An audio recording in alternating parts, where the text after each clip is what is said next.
안녕하세요. 고려대학교 산업경영공학과 DSP 연구실 김도윤입니다.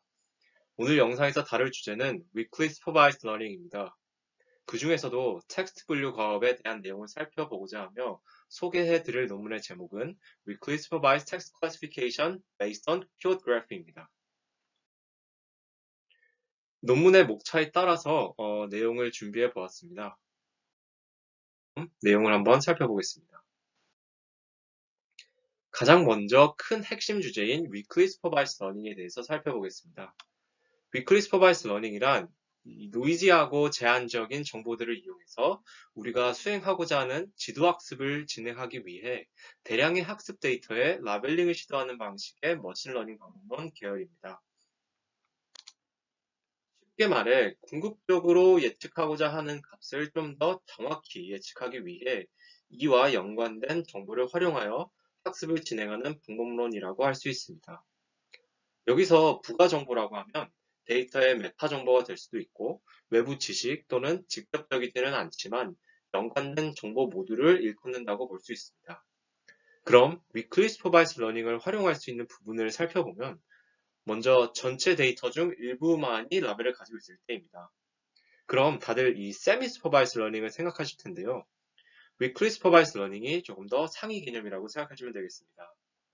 다음으로는 가지고 있는 라벨이 정확하지 않을 때, 즉 우리가 원하는 딱 그 정보의 라벨은 아닐 때에도 활용 가능합니다.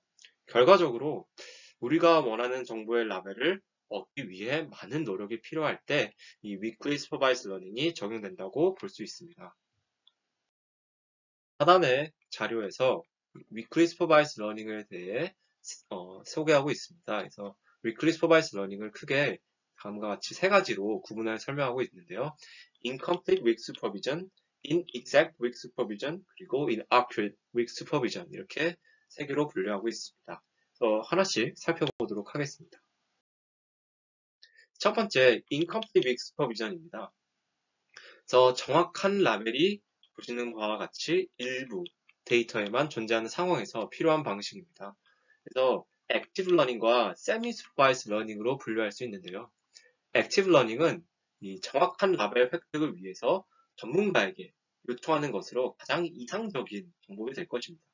그리고 여러분들도 잘 아시는 이 세미 슈퍼바이즈 러닝이 있습니다. 라벨이 없는 데이터에 대해서 이 수도 레이블을 생성해서 학습에 활용하는 방식이 대표적이 될 때며 궁극적으로 이 unlabeled 데이터를 활용해서 모델의 예측력을 높이는 것에 목적을 두고 있습니다. 다음은 Exact Weak Supervision입니다. 이에 대표적인 것이 바로 이 Multi-Instance Learning입니다. 여러 개의 샘플을 하나의 묶음으로 만들어 그것을 바로 이 백이라고 하는데요. 그러면 이 백 안에 있는 어떤 키 인스턴스가 있을 것입니다. 그러면 그 키 인스턴스라는 것을 통해 백의 이 레이블들을 예측하는 그 과업을 의미합니다.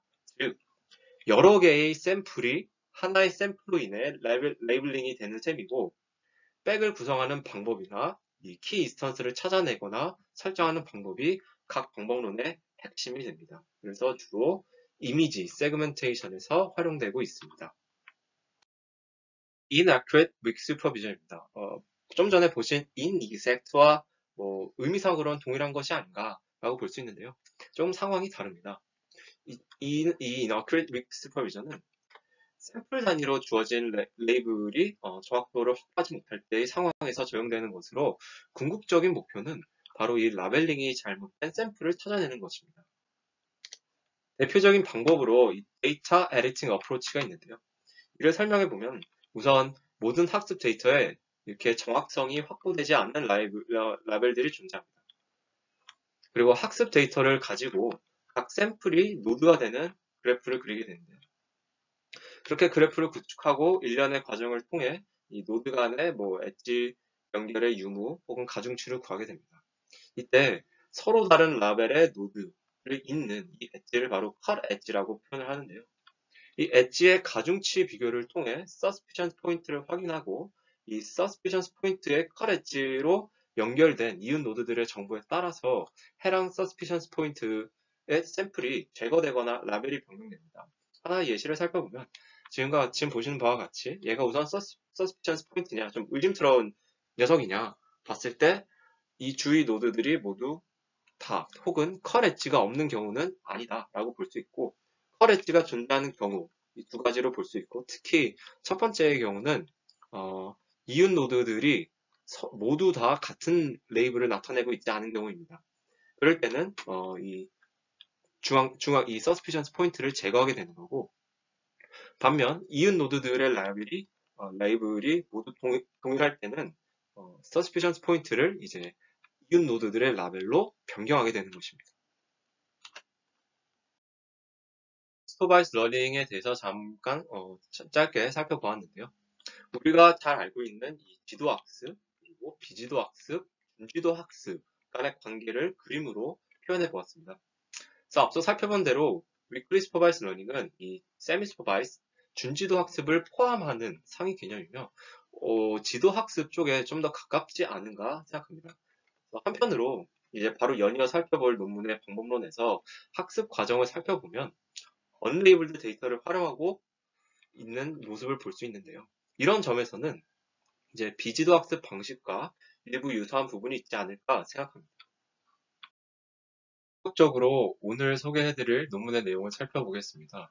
작년 EMNLP에 등재된 논문이고, 제목에서도 알 수 있듯이 키워드 그래프를 이용하여 위클리 슈퍼바이스 방식의 텍스트 분류 과업을 수행하는 방법론에 대해서 설명하고 있습니다.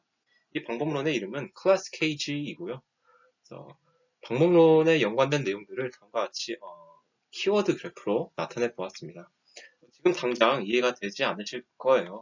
하지만 이 설명을 다 들으신 후에 다시 한번 살펴보시기를 권해드립니다.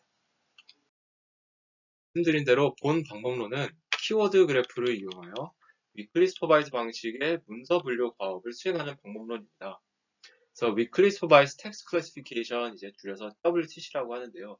WTC는 여러 갈래로 나눌 수 있습니다. 네, 그 중에서도 이 키워드를 활용하는 방식이 주류를 이루고 있습니다. 그래서 해당 과업의 궁극적인 목적은 이제 언레이블 텍스트가 주어졌을 때 이에 레이블을 부여하는 것입니다. 그래서 가장 먼저 그 언레이블 텍스트와 부여하고자 하는 그 클래스별 키워드 집합이 입력됩니다. 가령 컴퓨터라는 클래스가 있을 때 윈도우즈, 마이크로소프트 이런 것들이 키워드가 될 수 있고, 이런 것을 키워드 집합이라고 부릅니다. 그래서 이때 모든 언레이블드 텍스트는 주어진 클래스들 중에서 하나로 할당될 수 있음을 가정하고 있습니다. 전반적인 학습 과정을 다음에 네 가지 순서로 네 가지 단계로 진행을 하게 되는데요. 첫 번째, 초기에 입력한 키워드 집합으로 언레이블드 텍스트의 수도 레이블을 생성합니다. 그리고 두 번째, 수도 레이블과 함께 텍스트 클래시파이어를 학습하게 되고, 그리고 세 번째, 이렇게 학습된 이 텍스트 클래시파이어, 즉 분류기를 통해서 클래스별로 키워드를 다시 업데이트해서 1번으로 돌아가 진행을 하게 됩니다. 그래서 이런 과정을 계속 거쳐서 이 키워드 집합의 변화가 없을 시에 이 반복을 종료를 하는 그런 식으로 진행이 됩니다. 기존의 키워드 기반 방법론들은 다음과 같은 한계점을 보였는데요. 먼저 키워드들 간의 교류 및 상호작용이 없다는 점이고, 또 서로 독립적으로 간주하고 있다는 점입니다. 그리고 대부분의 방법론들은 이 텍스트에 포함된 키워드의 개수에 따라 이 수도 레이블을 부여하는데요. 이러한 경우 문제가 되는 것이 서로 다른 클래스에 속한 동일한 키워드가 있을 때 그 키워드와 동시에 등장하는 다른 단어들의 영향을 받지 못하게 됩니다. 예시를 들자면 우측에 두 가지 문장이 있습니다. 텍스트 A와 텍스트 B가 있는데 두 문장에 동시에 등장하는 키워드는 윈도우즈가 있고요. 내용으로 봤을 때는 텍스트 A는 컴퓨터에 관한 얘기를 하고 있고, 이때 윈도우즈는 운영체제를 의미하는 것일 겁니다. 그리고 텍스트 B에서 전반적으로는 이제 자동차에 관한 내용을 담고 있는데, 이때 또 윈도우는 자동차 창문을 의미할 것입니다. 하지만 단순히 카운트 기반으로 수도 레이블을 부여할 시에는 둘 다 이렇게 컴퓨터라고 지정이 될 것입니다. 따라서 키워드들 간의 관계가 파악이 되고 이것이 적용된다면 이 수도 레이블링이나 키워드 업데이트 하는 데 있어서 조금 더 성능이 향상될 것으로 판단할 수 있습니다. 이러한 점을 보완한 본 방법론인 이 클래스 케이지는 우선 Classification with Keyword Graph의 약자고요. 키워드 그래프를 형성하고 이제 GNNU의 모델을 통해 얻은 키워드들 간의 관계 정보를 이용하고자 하며 특히 그 과정에서 GNN의 Self-Supervised Training을 새로이 제시하고 있습니다. 이에 뒤에서 자세히 말씀드리겠지만 이 Self-Training을 혹은 Self-Training을 통해 하고자 하는 것은 이제 Unlabeled 텍스트를 키워드 그래프의 서브 그래프로 간주한 다음에 이 서브 그래프를 분류하는 서브 그래프 클래시피케이션이 진행되는 것입니다. 이러한 셀프 트레이닝은 바로 다운스트림 태스크인 텍스트 클래시피케이션과 연관되어 있어서 더 효과적이라는 점을 알 수 있습니다. 그리고 실험적으로 본 방법론이 문서의 길이에 대해서도 강건함이 증명되었습니다. 본 방법론의 소개에 앞서 Weakly Supervised Text Classification에 대해 먼저 살펴보겠습니다. Weakly Supervised Text Classification은 앞서 말씀드린 대로 이 WTC라는 약자로 불리기도 하는데 크게 세 가지 갈래로 구성이 됩니다. 첫 번째가 오늘의 방법론이 속한 이 키워드 기반의 방법론들입니다. 레이블이 없는 문서가 주어졌을 때 내부에서 일련의 과정을 거쳐서 키워드를 획득하고 그 키워드와 문서의 관계를 이용하는 방법이라고 볼 수 있습니다. 두 번째는 External Knowledge라고 해서 즉 외부 지식을 활용하는 거죠. 그래서 외부 지식을 통해 가령 메타 정보라든지 혹은 일반 우리가 알고 있는 지식들을 활용해서 정보를 공급하는 방법입니다. 그리고 세 번째는 휴리스틱 룰이라고 해서 쉽게 말해 사용자가 특정 규칙을 정해서 언레이블 텍스트에 대해서 라벨링을 진행한 후에 학습이 이루어지는 방식입니다. 이 중에서 오늘의 방법론과 연관이 되어 있는 키워드 기반의 다른 방법론들을 조금 더 살펴보겠습니다. 키워드 기반의 방법론들이 예전부터 쭉 연구되어 왔지만 본격적으로 딥러닝 모델을 활용했다라고 할 수 있는 것은 바로 2018년부터입니다. 그래서 이에 시작이 되는 이 웨스트 클래스라는 방법론부터 지금까지 많은 방법론들이 발전되어 왔는데요. 인상 깊은 점은 보시다시피 지금 동일한 연구자 성함이 있으시죠. 동일한 연구자분께서 매년 지속적으로 방법론들을 개발해 왔다는 점입니다. 아마 일리노이의 위멍이라는 분의 연구팀일 것으로 알고 있는데요. 특히 2021년에 등장한 탁소 클래스라는 방법을 연구하신 자밍션이라는 분은 앞선 이 멍분의 연구팀에 계셨던 분입니다. 그래서 이 중에서 이 위멍님의 연구들을 한번 간략히 살펴보고 그 발전의 방향을 짚어보도록 하겠습니다. 이 웨스트 클래스는 해당 논문의 제목인 보이실지 모르겠어요. Weakly Supervised Neural Text Classification의 약자입니다. 그래서 CNN과 RNN 등의 딥러닝 모델들이 본격적으로 활용이 된 방법론으로서 크게 두 가지 모듈로 구성되어 있습니다. 첫 번째는 이 세 가지 타입의 사전 정보, 이를 각각 seed information이라고 하는데요. 첫 번째는 이제 키워드가 곧 레이블의 이름인 경우, 두 번째는 클래스별 키워드 집합이 주어진 경우, 세 번째는 실제 일부 데이터에 레이블이 부착된 경우, 이렇게 세 가지 경우에 seed information을 준비해서 특정 클래스 하에 임의의 다큐먼트를 생성하게 됩니다. 생성된 이를테면 수도 다큐먼트가 되겠죠. 수도 다큐먼트와 레이블의 쌍을 이용해서 텍스트 분류기를 사전 학습시키는 것까지가 하나의 모듈이고, 두 번째 모듈에서는 이렇게 사전 학습된 텍스트 분류기를 이용해서 실제 unlabeled 텍스트를 이제 넣어서 셀프 트레이닝을 진행한 다음에 최종적으로 레이블이 부여되는 과정을 거칩니다. 이 미리 말씀을 드리면 Weakly Supervised Text Classification은 기본적으로 unlabeled 데이터로 학습을 하고 실제 방법론의 평가는 레이블이 있는 텍스트 데이터로 진행합니다. 다음 해에 등장한 이 웹C 클래스는 Weakly Supervised Hierarchical Text Classification의 약자인데요. Hierarchical Text Classification 과업을 수행하는데 Weakly Supervised Learning이 적용되었다라고 볼 수 있습니다. 그래서 이 Hierarchical Text Classification 과업이란 사전에 정의된 클래스 탁소노미에 맞게 각 레벨의 클래스를 예측하는 것입니다. 이에 저자들은 이제 자신들의 선행 연구에서 선보인 Pseudo Document Generating 방식을 차용했습니다. 그래서 자신들이 개발한 방법론을 다른 분야에 적용한 사례라고 볼 수 있고, 어쩌면 저희 연구자들에게 이상적인 모습 중 하나이지 않을까 싶습니다. 등장한 이 not class라는 방법론은 Label Name Only Text Classification 이라는 논문에서 알 수 있듯이 오로지 라벨, 즉 클래스의 이름만 가지고 학습이 시작이 됩니다. 이 방법론에서부터는 버트가 활용되기 시작하는데요. 이 버트를 이용해서 주어진 unlabeled 텍스트 중에서 클래스의 이름인 부분을 마스킹한 다음에 masked language modeling을 실시했을 때 높은 확률 값으로 자주 예측되는 단어들이 존재할 테고 그 단어들을 해당 클래스의 키워드 집합으로 설정합니다. 그 다음에는 클래스의 키워드 집합에 속한 임의의 키워드를 마스킹한 다음에 해당 키워드가 어떤 클래스에 속하게 될지 예측하는 이 Masked Category Prediction을 실시하게 됩니다. 최종적으로 각 문서의 CLS 토큰으로 예측한 확률값을 이용해서 보시는 바와 같이 이제 K-Diversity를 이용해 셀프 트레이닝을 진행하는 것으로 마무리됩니다.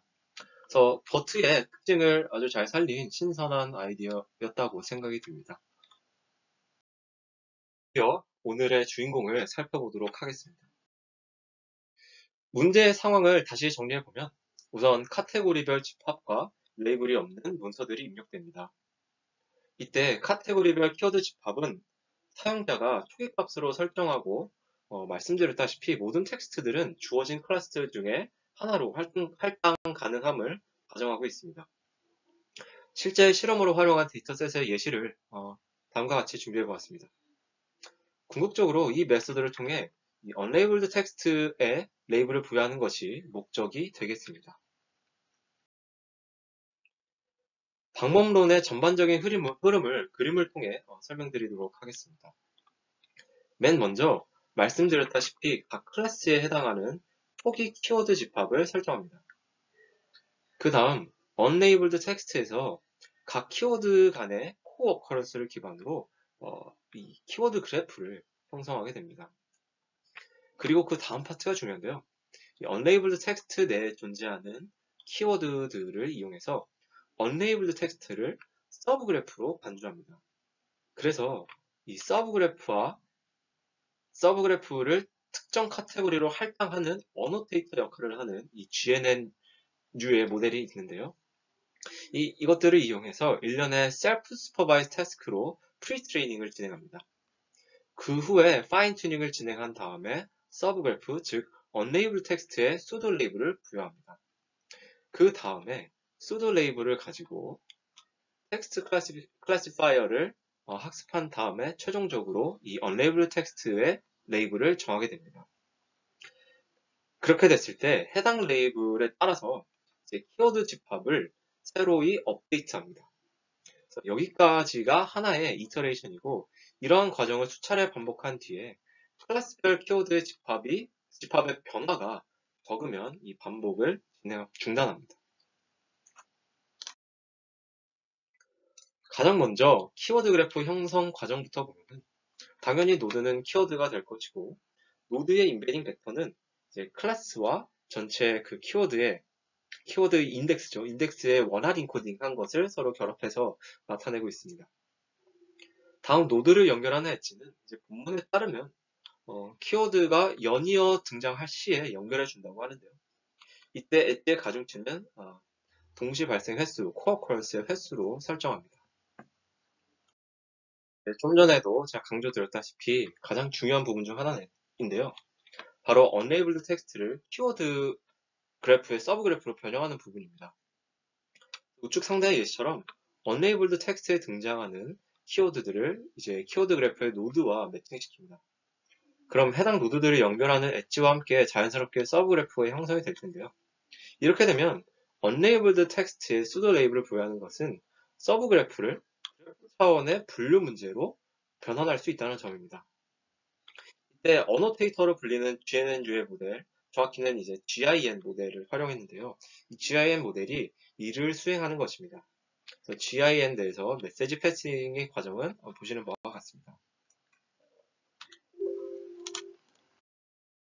다음으로 본 방법론의 컨트리뷰션이자 핵심이 되는 그래프의 셀프 슈퍼바이즈 프리트레이닝 부분입니다.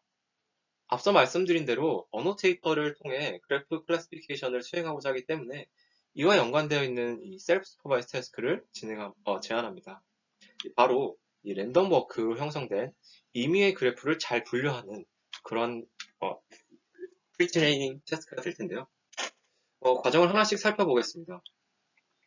먼저 임의의 클래스인 CR에 할당되어 있는 키워드들 중에 임의의 키워드 WR을 선택합니다. 그 다음 각 문서에 포함되어 있는 키워드들의 개수의 평균과 분산을 동일하게 평균과 분산으로 하는 정규 분포에서 이 샘플링백 값 L을 이 랜덤 벙크의 총 길이로 설정합니다.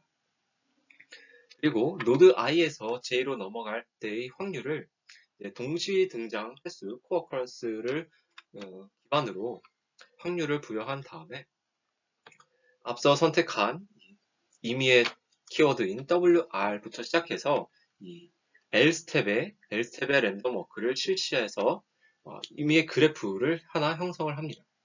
그래서 랜덤 워크로 형성된 그 그래프를 이제 어노테이터에 입력해서 이 WR의 클래스였던 CR을 예측할 수 있도록 이렇게 네거티브 로그 라이클리후드를 이용해서 학습을 진행합니다. 제가 아직 그 그래프 모델에서의 셀프 트레이닝 방식에 대해서 자세히는 모르지만 해당 프리 트레이닝 방법은 충분히 일리가 있고 또 굉장히 흥미롭게 느껴졌습니다. 지금 설명드린 부분을 이제 알고리즘 형태로 정리한 것입니다. 어노테이터의 프리 트레이닝이 끝난 후에 다음에는 이제 파인 튜닝이 시작되는데요. 파인 튜닝을 위해서 이 unlabeled 텍스트의 초기 라벨인 yi 햇을 설정합니다. 이거는 이제 뒤에 언급할 수도 레이블이랑은 다른데요. 이제 단순히 이 unlabeled 텍스트 안에 존재하는 키워드가 가장 많이 포함된 키워드 집합의 클래스가 마찬가지로 이 카운트 기반으로 보팅식으로 설정을 하게 됩니다. 만약에 이 unlabeled 텍스트에 키워드가 존재하지 않을 시에는 스킵하게 되는 구조입니다. 그래서 쉽게 생각할 수 있듯이 이렇게 보팅으로 이메일 레이블을 설정하는 부분에서 학습의 위험 요소가 있기 때문에 폭수는 그렇게 많게 설정하지는 않습니다. 크게 설정하지는 않습니다. 그래서 이렇게 파인 튜닝이 끝난 다음에는 마침내 수도 레이블을 부여하게 됩니다. 이렇게 얻은 수도 레이블과 텍스트를 이제 텍스트 클래시파이어에 입력하게 됩니다. 텍스트의 길이에 따라서 두 가지 모델을 활용했습니다. 그래서 긴 문서는 롱포머, 짧은 문서는 버트를 이용했는데요. 텍스트 분류기도 이제 셀프 트레이닝을 진행합니다.